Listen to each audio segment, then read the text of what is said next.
ఎవరికైనా ఉపయోగపడతాయి కదా అన్న ఉద్దేశంతో మాట్లాడినాను సార్. అలాగే గవర్నమెంట్ నుంచి ఆరోగ్యశ్రీ పథకం అనేది బ్రీఫ్గా చెప్పు, అందరూ మాట్లాడాలి కదా. Okay sir.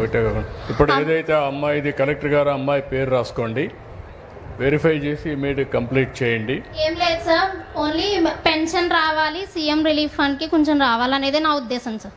Thank you sir. Okay, ఇప్పుడు మళ్ళీ మాట్లాడుదురమ్మా. కూర్చోమ్మా, మాట్లాడుదమ్మా, కూర్చోమ్మా. ఏదైతే కూర్చో తమ్ముడు, కూర్చో మాట్లాడదాం, కూర్చోండి. మీరు కూర్చోవయా, కూర్చో, చెప్తే వినవే. నువ్వు కూడా కూర్చోవయా, కూర్చో. నువ్వు చాలా తెలివైన వాడివి, పనిచేసేది కూడా నేర్చుకోవాలి, మాట్లాడమే కాదు. మీరందరూ ఎట్టున్నారంటే నాకు పనులు చెప్పేసి వెళ్ళిపోదామని చూస్తున్నారు. నేను వచ్చింది మీ బాధ్యతలు కూడా గుర్తు చేయడానికి వచ్చాను. రెండూ ఉన్నాయి. ఎవరైనా సరే హక్కులు అడిగేవాళ్ళు బాధ్యత కూడా ఉండాలి. మీరు ఎవరైతే ఈరోజు బ్రహ్మాండంగా పనిచేశారో స్వచ్ఛ ఆంధ్రప్రదేశ్లో, వాళ్ళు మైక్ అడగలేదు, వాళ్ళకి ఎత్తుక్కుంటూ మేము అవార్డులు ఇచ్చాం.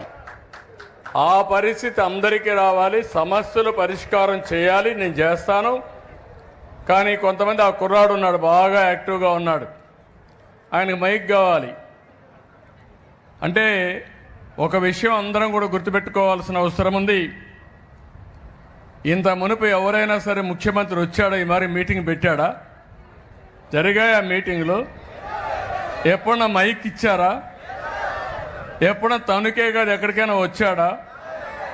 వస్తే నేరుగా పరదాలు కట్టుకొని వచ్చేవాళ్ళు,